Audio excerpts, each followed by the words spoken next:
Et salut à tous, c'est Kevin et on se retrouve aujourd'hui pour un nouvel épisode d'analyse crypto. Aujourd'hui au programme, on va analyser ensemble le rebond du BTC, que s'est-il passé sur le marché et comment est-ce qu'on peut l'interpréter pour les prochaines heures, les prochains jours et également pour les prochaines semaines, prochains mois, parce que dans cette vidéo, je vais vous donner ma vision à court terme, mais également ma vision à plus long terme, c'est-à-dire dans les quelques prochains mois, pour que vous compreniez un petit peu la logique dans laquelle je suis et comment est-ce que je fais pour réfléchir crypto et analyser le cours du marché tout simplement. On va également faire le point sur BNB aujourd'hui, le BNB qui m'avait été pas mal demandé en commentaire. Donc voilà, n'hésitez pas à me dire en commentaire quelle est la crypto que vous voulez que j'analyse dans les prochains jours, prochaines semaines, et je me ferai un plaisir de faire une vidéo dédiée à cette crypto pour vous expliquer encore une fois la dynamique des analyses que je propose. Juste avant ça, si c'est pas déjà fait, bah, n'hésite pas à t'abonner, à mettre un gros pouce bleu pour m'aider à être mieux référencé, et à mettre un petit commentaire, même si c'est juste un petit pouce ou un petit smiley que tu mets en commentaire, ça me permet juste d'être mieux référencé tout simplement. Ça peut paraître con, mais voilà, si tu veux me mettre en avant et si tu veux m'aider à me développer, eh ben ça me ferait plaisir que tu m'aides en faisant ça. Allez, on est parti tout de suite avec le BTC. Alors le BTC, qu'est-ce qu'il nous dit? Alors déjà, il y a quelque chose de très important qu'il faut que vous vous rappeliez, parce qu'il y a des gens qui me découvrent un petit peu tous les jours maintenant. Donc, pour ceux qui ne le savent pas déjà, on a une stratégie qui est la stratégie DIR. La stratégie DIR, donc je vais même le mettre dans un format texte, on a la stratégie DIR. Stratégie DIR, c'est divergence, bougie d'indécision, bougie d'indécision, et bougie de ravalement. Ça, c'est la théorie. C'est-à-dire que dans la théorie, on aime avoir une divergence entre le cours et le MACD, une bougie d'indécision en top ou en bottom de marché, et derrière, juste après la bougie d'indécision, une bougie de ravalement qui fait complètement l'inverse et qui repart dans l'autre sens. Et une bougie de ravalement, c'est une bougie qui va ravaler complètement le corps et la mèche de la bougie d'indécision dans le sens inverse. C'est-à-dire que si on a une bougie d'indécision qui fait un point bas, bah, la bougie de ravalement doit aller plus haut que la mèche la plus haute de cette bougie d'indécision. Donc ça, c'est notre stratégie DIA. Maintenant, ça, c'est de la théorie. Et comme dans tous les livres, entre la théorie et la pratique, il y a un monde, comme dans la vie, comme dans tout. C'est pourquoi on ne va pas forcément tout le temps attendre à avoir les trois indicateurs, mais si déjà on a deux indicateurs, comme par exemple une bougie d'indécision, une bougie de ravalement, ou une divergence, une bougie d'indécision, ou une divergence, une bougie de ravalement, ou qu'on va avoir une bougie de ravalement en plus d'un canal haussier, ou une bougie d'indécision en haut d'un canal haussier, ou en bas d'un canal haussier, etc. En fait, on va s'adapter, mais c'est trois indicateurs très très très pertinents qu'on va utiliser pour avoir des points d'entrée qui sont vraiment vraiment intéressants. Alors maintenant, on va aller sur le cours et on va regarder ce qui s'est passé. Alors, déjà, ce canal haussier. Ce canal haussier, je l'ai tracé depuis le... Alors que je regarde, je l'ai tracé depuis le 10 février. Le 10 février, je l'ai tracé ici. Le cours n'a pas fait de bougie de ravalement derrière. Ensuite, on refait un plus bas le 13 février. Donc le 13 février, globalement, je vais vous montrer comment j'ai fait. En gros, j'ai fait... Donc j'ai pris mon canal haussier, j'ai pris mon aimant. Mon point bas était ici. J'ai attendu un autre point bas. On a eu un autre point bas ici. Et je me dis, bon bah là, déjà, ça commence à correspondre avec ce qu'on a en haut. Donc c'est intéressant. Sauf que derrière, le jour d'après, hop, on a refait un nouveau plus bas. Donc j'ai décalé mon canal ici. J'ai décalé mon canal à cet endroit-là. Donc ici. Le bougie d'indécision, bougie de ravalement haussière. À ce moment-là, dans notre stratégie, on a bougie d'indécision, bougie de ravalement haussière, plus on a considéré qu'on a potentiellement un bas de canal, puisque ça correspond vraiment très bien avec les points hauts qu'on a ici. Donc parfait. Est-ce qu'on a une divergence à ce moment-là? Oui. C'est-à-dire qu'en plus de ça, on a le marché qui descend, le MACD qui descend, le cours qui remonte un peu et qui refait un plus bas, puisqu'ici on refait un plus bas, le MACD, lui, ne refait pas de plus bas. Le MACD, lui, remonte.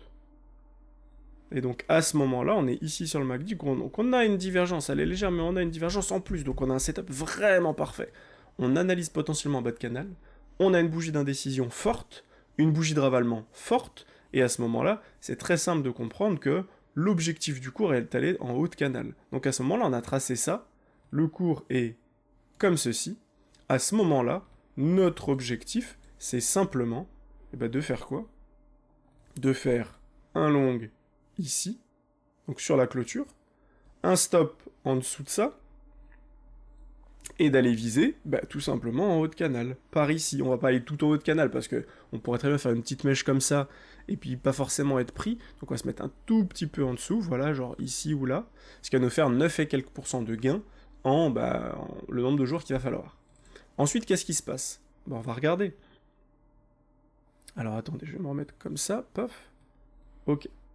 Alors ensuite, qu'est-ce qui se passe? Paf, on atteint notre objectif en un jour. Donc en un jour, on a fait 9% de gain. Très bien, on sort du marché. Et cette fois-ci, maintenant, on va temporiser. Pourquoi? L'objectif, c'est de pouvoir maintenir ce canal, puisque sur un canal aussi, on a 80% de chances de casser à la baisse, et donc de faire quelque chose comme ça, et ensuite de repartir. Donc c'est ce qui s'est passé.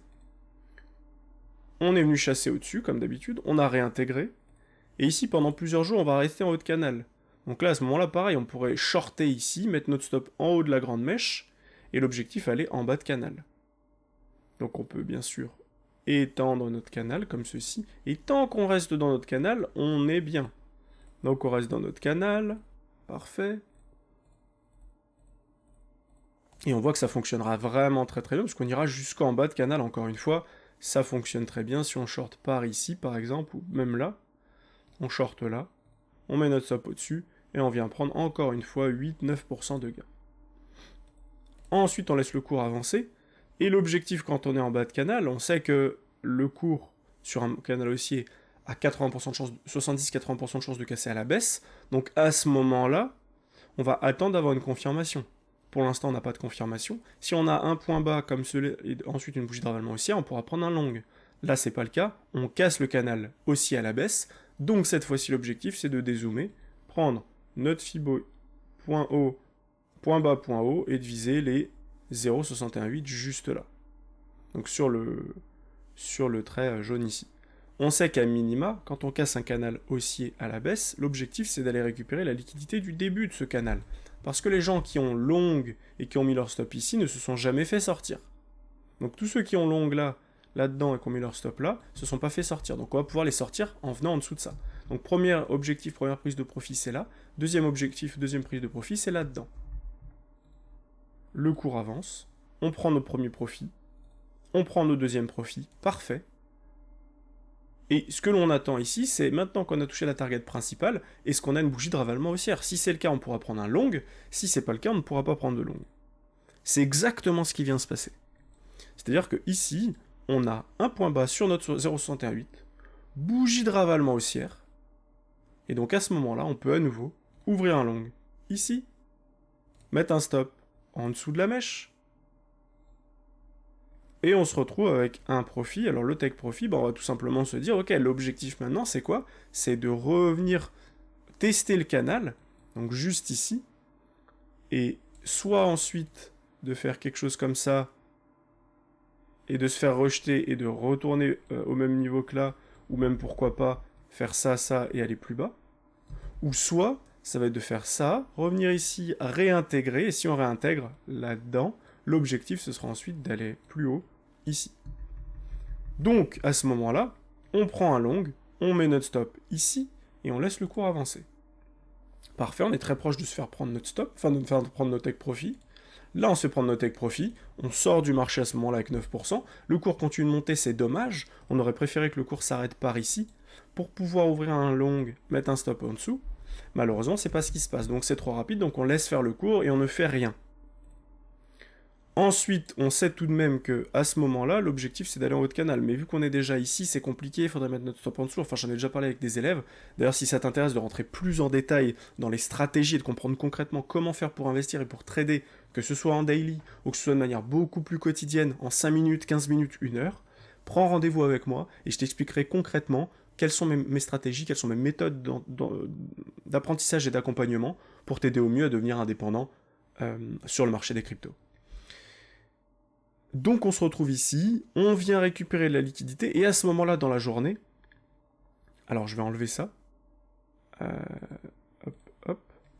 En fait, à ce moment-là dans la journée, je reçois des messages de plusieurs personnes avec qui j'échange pas mal, Et en fait, dans la journée, on se retrouve là-dedans, on explose le canal à la hausse, on fait même une deuxième bougie haute comme ça, et à ce moment-là, on me dit, oui, ça y est, on est en train de casser, c'est terminé, etc. Et je dis, juste faites attention, parce que le problème, c'est que, en fait, on a déjà fait ça. C'est déjà arrivé dans le passé, ici. Qu'on casse, et que c'est bien, on reste au-dessus, on reste au-dessus. Typiquement, quelque chose comme ça. On casse, deuxième bougie qui vient faire un plus haut, finalement c'est une bougie rouge, derrière, une, deux, trois bougies. Ensuite, on corrige. On remonte légèrement, on fait rien pendant plusieurs jours, et après on finit par retourner en bas. Et donc là, je dis attention, c'est exactement ce qui peut se passer. Une bougie rouge, 1, 2, 3, 4. Derrière, on corrige, et derrière, on peut refaire ça, ne plus rien faire pendant plusieurs jours et retourner en bas de canal. Donc, il faut faire attention. Finalement, qu'est-ce qui se passe? On corrige complètement. Donc c'est effectivement ce qui vient se passer, ce qui vient se produire. Et derrière, il se passe plus grand-chose. Là, on est en milieu de canal, donc on a un point bas, une bougie de ravalement haussière, mais c'est un milieu de canal, c'est pas terrible, on n'a pas d'infos. On navigue à vue ici. Donc là, ce qu'on attend, c'est d'avoir une cassure franche à la hausse, une clôture au-dessus de ce point. Si on a une clôture au-dessus de ce point, dans ce cas-là, on s'attendra à aller plus haut, et donc d'aller toucher nos targets, qui sont minimum 30 000, et objectif principal, alors je ne le vois pas ici de demi, mais c'est globalement vers les 35 000. Si à l'inverse, on n'arrive pas à casser et qu'on refait quelque chose comme ça, on cherchera des points d'entrée ici avec un stop au-dessus de ça, pour pouvoir shorter, mettre un stop là et viser le bas de canal, ce qui pourrait à nouveau nous permettre d'avoir des profits importants comme 10, 11, 12% de gains. Donc voilà un petit peu où est-ce qu'on se situe aujourd'hui, il n'y a pas de panique à avoir, on voit le marché qui s'est complètement fait rejeter. Ça ne veut pas dire qu'on ne va pas retester la zone, on peut complètement retester la zone, un petit peu comme ce qui s'est passé ici. On se fait complètement rejeter parce que là, il faut bien comprendre que la bougie est venue jusque-là et qu'on a clôturé ici, colossal. Donc entre le point haut et le point bas de notre bougie, on a 7%. Ici, entre le point haut et le point bas de notre bougie, on a 6% 48. Enfin, entre le point haut et la clôture. Donc on a un petit peu la même chose. Donc on peut complètement remonter encore par là, redescendre, remonter, rien du tout, rien ne se passe, et derrière, paf, on redescend plus bas.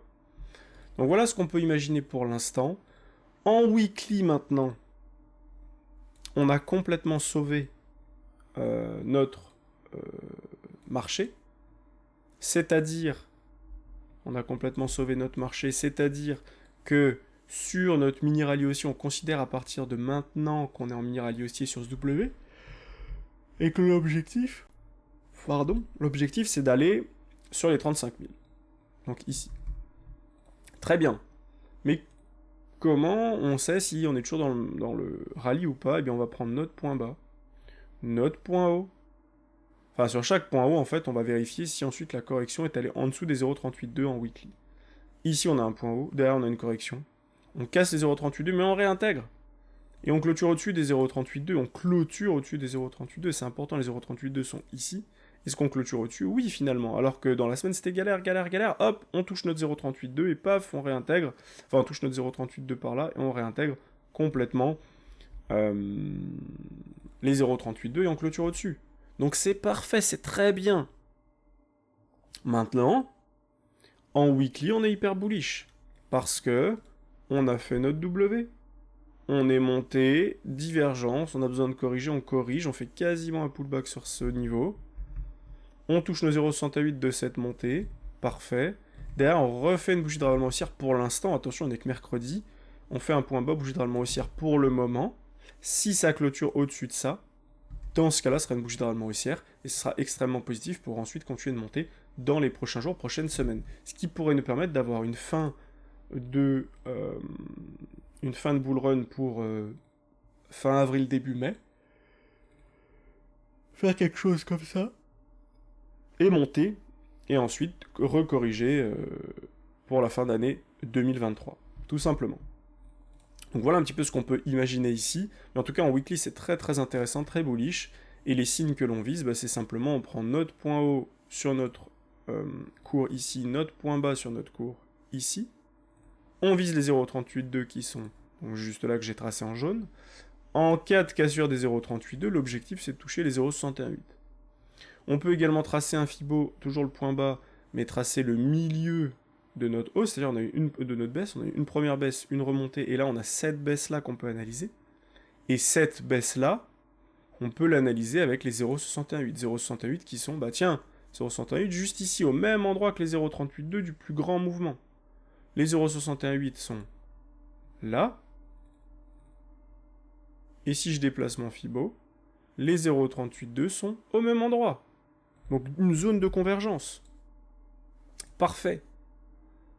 Et donc ce qui pourrait nous dire, ok, d'ici mai, on est déjà le 13 mars, enfin on est déjà le 15 mars maintenant, mais on est dans la semaine du 13 mars, on pourrait rebondir jusque là. Ça paraît compliqué de faire ça, mais on pourrait déjà faire quelque chose comme ça. Et finalement trouver un top, beaucoup de gens s'affolent, continuent d'acheter pour aller plus haut, ici ou plus haut.